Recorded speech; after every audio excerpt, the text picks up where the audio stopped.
नमस्कार दोस्तों, आज हमारे साथ हैं इंडिया अगेंस्ट करप्शन में अरविंद केजरीवाल के साथ श्री ओम गौतम जी, जो इंडिया अगेंस्ट करप्शन में हिस्सा लिया। उन्होंने आंदोलन को सबसे ज़्यादा सहयोग किया और अन्ना हजारे के साथ मिलकर उन्होंने काफ़ी आंदोलनों में साथ काम किया है। और आज जो दिल्ली सचिवालय में केजरीवाल पर मिर्ची अटैक हुआ, उसका कारण जानते हैं कि क्यों ऐसा हुआ और क्या कारण है इसके पीछे। हम आइए जानते हैं श्री ओम गौतम जी से, बताइए।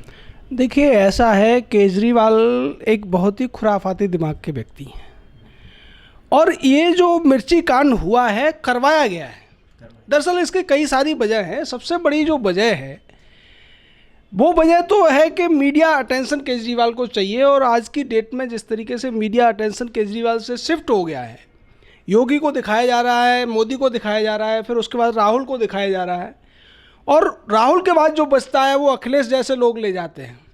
तो केजरीवाल कहीं नहीं दिख रहा है। लेकिन उसके साथ साथ एक बड़ी घटना अभी 2 दिन पहले हुई है कि केजरीवाल की पार्टी के विधायक एच.एस. फुल्का ने अमृतसर में जो बम ब्लास्ट हुआ था उसको लेकर एक शर्मनाक बयान दिया।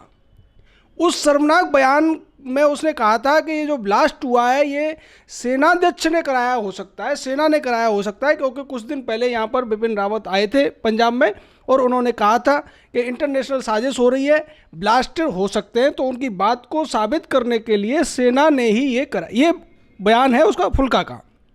तो ऐसी स्थिति में सबसे बड़ी बात ये थी कि केजरीवाल की पार्टी का वो विपक्ष का अध्यक्ष रह चुका है, विपक्ष का नेता है विधायक में उसमें, और उसकी पार्टी का बड़ा नेता है। तो केजरीवाल से मीडिया ने सवाल ज़रूर पूछे होंगे। मैं मानता हूँ कि उनके दोस्त हैं हर चैनल में, हर अखबार में, लेकिन फिर भी सवाल पूछे गए होंगे। और केजरीवाल का ये इतिहास रहा है, हमने तो उनके खिलाफ काफ़ी सारे आंदोलन चलाए हैं, काफ़ी सारे मुद्दे उठाए हैं, काफ़ी सारे कैंपेन किए हैं कि जब भी केजरीवाल कहीं गिरता हुआ नज़र आता था तो या तो वो कुमार विश्वास को आगे कर देता था, और जब उससे भी बात नहीं बनती थी तब वो क्या करता था कि इस तरीके के नाटक उसने पहले भी कराए हैं। आपको याद होगा कि स्याही फेंकवाने वाली बात, थप्पड़ पड़वाने वाली बात, कई जगह तो थप्पड़ उसको जनता ने गुस्से में मारे, लेकिन कुछ जगह नाटक कराया गया। केजरीवाल ने अटेंशन सीख करने के लिए या मुद्दों से ध्यान हटाने के लिए अपने खुद ऊपर थप्पड़ पड़वाए, स्याही फेंकवाई। एक व्यक्ति जो वहाँ से महाराष्ट्र से आया था उस पर केजरीवाल ने पैसे दिए थे, या जैसे गजेंद्र वाला मामला था उसमें भी उन्होंने यही कोशिश करने की कोशिश की थी, और वो कई बार उसमें कामयाब रहे कि जब भी अटेंशन लेना हो या किसी मुद्दे से ध्यान भटकाना हो, तो हम तो पहले भी कहते रहे हैं कि जो केजरीवाल है वो ड्रामा किंग है। जैसे राखी सावंत ड्रामा क्वीन कही जाती है, वो ड्रामा किंग है। उसने बगैर डिग्री लिए, बगैर रीटेक के, वो व्यक्ति जिस तरीके की एक्टिंग कर लेता है, डायलॉग्स, स्क्रिप्ट वगैरह सब कुछ उसके दिमाग में चलता है। जबकि बाकी आप अमिताभ बच्चन को देखो, आमिर खान को देखो, ये सारे के सारे कई रीटेक्स लेते हैं, उनकी स्क्रिप्ट होती है, उनका फिर डबिंग होती है। लेकिन केजरीवाल जैसा मजा हुआ खिलाड़ी, हम तो कहते हैं कि अगर एक्टिंग का जो सबसे बड़ा पुरस्कार है, ऑस्कर है, वो जो किसी को मिलना चाहिए तो वो दिल्ली के सुल्तान केजरीवाल को मिलना चाहिए। लेकिन यहाँ जो मामला है वो मामला बड़ा पेचीदा है कि इस जगह अगर केजरीवाल ने ये नाटक न किया होता, और मैं तो कहता हूँ सीबीआई जांच कराइए इसकी। जिस तरीके से केजरीवाल ने ये मिर्ची का पूरा, कई बयान अलग अलग जगह पे अलग अलग खबर आ रही है। वहाँ कहा जा रहा है कि दरवाजे के बाहर मिर्ची फेंक दी, कहीं कहा जा रहा है कि उसके चेहरे पे भी मिर्ची पड़ी, कहीं कहा है उसका बयान दिखाया जा रहा है कि वो गोली मारने के लिए आया था। मैं कहता हूँ उसकी सीबीआई जांच करानी चाहिए कि वो व्यक्ति पिछले 2-4 दिनों में किस किस से मिला, किस किस से बात की उसने। क्योंकि अगर वो गुस्से में होता तो शायद वो मिर्ची नहीं फेंकता, कुछ और करता। लेकिन यहाँ जानबूझ के एक मुद्दे से ध्यान हटाने के लिए जनता का, क्योंकि ये बहुत बड़ा मुद्दा है। कोई पार्टी का नेता अगर सेना के ऊपर सवाल उठाता है, सेना अध्यक्ष के ऊपर सवाल उठाता है, तो ये जिम्मेदारी उस पार्टी अध्यक्ष की, उसके बड़े नेताओं की बनती है कि वो जनता के बीच जाकर उसकी माफ़ी मांगे और उस व्यक्ति को तत्काल प्रभाव से पार्टी से निकालें। लेकिन केजरीवाल के हिम्मत नहीं है एच.एस. फुल्का के खिलाफ ऐसी कार्रवाई कर सके, क्योंकि एच.एस. फुल्का पंजाब ही नहीं, सुप्रीम कोर्ट के बड़े लॉयर होने के नाते केजरीवाल एच.एस. फुल्का से डरता है। तो वो दूसरे तरीके से, एक शर्मनाक तरीके से, एक ड्रामा के माध्यम से उसने ये ध्यान भटकाने की कोशिश की है और ये जनता को बेवकूफ़ बनाने की कोशिश की है। जनता इसको आसानी से इस मामले में नहीं आने वाली है, और हम कह रहे हैं, हम दावा कर रहे हैं कि इसकी सीबीआई जांच कराइए। इस मामले में पूरी तरीके से अगर कोई दोषी पाया जाएगा, ये पूरा डॉक्टर प्लान किसी का होगा तो वो केजरीवाल का है। हमें इसलिए भी पता है कि एक बार इसके ऊपर स्याही फेंकी थी जब ये कंस्टिट्यूशन क्लब में वहाँ प्रेस कॉन्फ्रेंस कर रहा था, तो हम वहीं थे कंस्टिट्यूशन क्लब के बाहर। तो हमें जब पता चला कि वहाँ स्याही फेंक गई है तो हम वहाँ पहुँचे, सारे मीडिया वाले थे, मैं नाम नहीं लूँगा, बड़े बड़े पत्रकार थे जो आज कोई चैनल हेड कर रहा है, कोई कुछ कर रहा है, वो सब हमें चेहरे से नाम से सबसे पहचानते थे। तो उन्होंने हमें देखते ही केजरीवाल के लोगों ने कहा कि देखो ये भी आ गए। तो उन्होंने पूछा श्री ओम जी आपने इस पर क्या कहना है? मैं कहा मैंने फेंकवाई है, जबकि मेरा उस व्यक्ति से कोई संबंध नहीं था। लेकिन वो लोग इस बात को मानने के लिए तैयार नहीं हुए कि मैंने फेंकवाई है, क्योंकि उन्हें पहले से पता था। और अंदर जाने के बाद जब उस व्यक्ति ने कहा कि मैं वहाँ से आया हूँ, अन्ना के गांव से आया हूँ, अन्ना के गांव के पास से आया हूँ, पर वहाँ का बताया उसने, तब केजरीवाल ने बार बार कैमरों पर ये वीडियो पड़े हुए हैं, बार बार ये कहने की कोशिश की कि आप चैनल वाले पत्रकारों को पता है स्याही किसने फेंकवाई है, वो व्यक्ति बाहर भी खड़ा हुआ है, आप उसका नाम क्यों नहीं ले रहे? तो पत्रकारों ने यही कहा कि केजरीवाल जी जब आपको पता है कि उसने स्याही फेंकवाई है तो आप नाम ले दीजिए कैमरे के सामने। तो चूंकि केजरीवाल ने खुद पूरा ड्रामा रचा था और वो हमने उसको बिगाड़ने की कोशिश की, हमने तो कहा कि पुलिस से हमें गिरफ्तार कर लीजिए, ये हमारा आदमी है, जबकि वो हमारा आदमी नहीं था, क्योंकि हमें पता था कि जो इसके दफ्तर के कुछ लोग हैं आज भी हमारे प्रति सम्मान है उनके अंदर, उन्होंने हमें खबर दी थी कि ये सब ड्रामा केजरीवाल का है।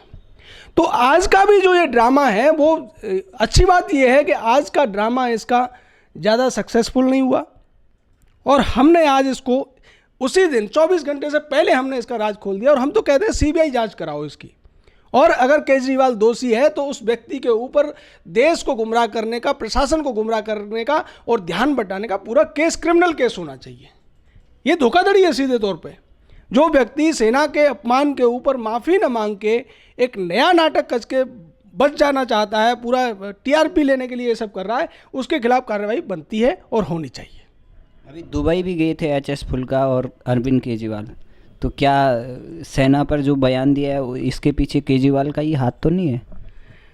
नहीं, हो सकता है, और ये कोई बड़ी बात नहीं है, क्योंकि केजरीवाल की जो सोच है वो भारत की जो परंपराओं को, भारत की संप्रभु जो शक्तियां हैं, जो संस्थाएं हैं, उनका अपमान करने की है। केजरीवाल का विश्वास संविधान में भी नहीं है, सीधी बात मैं अगर कहूँ स्पष्ट तौर पे। वो व्यक्ति भारत के खिलाफ जो साजिश रचते हैं, चाहे वो फोर्ड फाउंडेशन हो, चाहे खालिस्तान जैसी फोर्सेस हो, उनके साथ वो व्यक्ति हाथ मिलाता हुआ आया है। हमने तो 2013 के चुनाव से पहले बाकायदा कहा था और बाकी अखबारों ने छापा भी था बड़े उस पर कि ये आदमी आईएसआई से हाथ मिला के काम कर रहा है, उसे फंडिंग मिल रही है, हमने प्रूव किया था ये बात।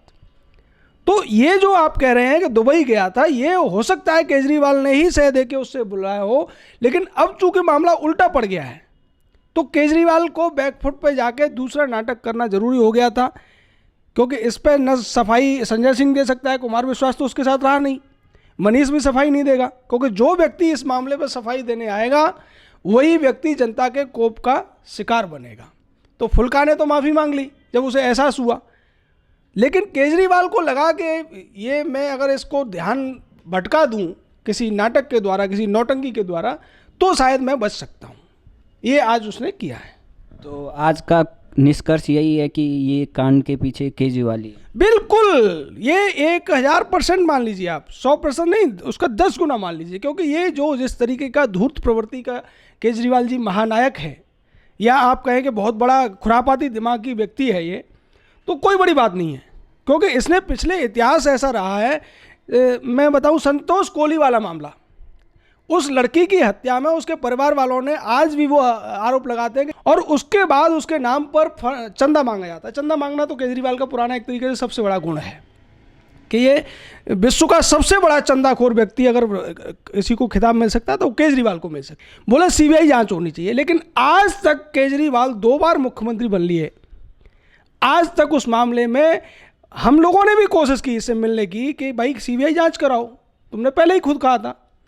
तो उसके परिवार वाले इस बात की लड़ाई आज तक लड़ रहे हैं। बाकी कपिल मिश्रा भी हमारे साथ इस मुद्दे को उठाया था, लेकिन केजरीवाल सीबीआई जांच नहीं करा रहा है, क्योंकि इसका सीधा सीधा जो मुद्दे होते हैं वो ड्रामा करने के लिए होते हैं, जनता का ध्यान भटकाने के लिए इनके मुद्दे होते हैं, और जनता को कैसे बेवकूफ़ बनाना है। अगर हिंदुस्तान में सबसे ज़्यादा कोई कलाकार इस बात को जानता है तो केजरी और केजरीवाल के सहयोगी हैं, बाकी कोई नहीं है। तो इसलिए मैं दावे के साथ शपथ पूर्वक कह सकता हूं कि यह पूरा ड्रामा केजरीवाल के द्वारा स्क्रिप्टेड है, उसके द्वारा खेला गया है। धन्यवाद। तो आपने सुना अन्ना हजारे जी के साथ और अरविंद केजरीवाल के साथ इंडिया अगेंस्ट करप्शन के आंदोलन में इनके साथ उन्होंने काम किया और उनके आज के प्रकरण के बारे में राज खोला। शायद आपके पास भी कुछ ऐसा हिंट होगा तो आप भी कमेंट करके बता सकते हैं। तब तक के लिए धन्यवाद।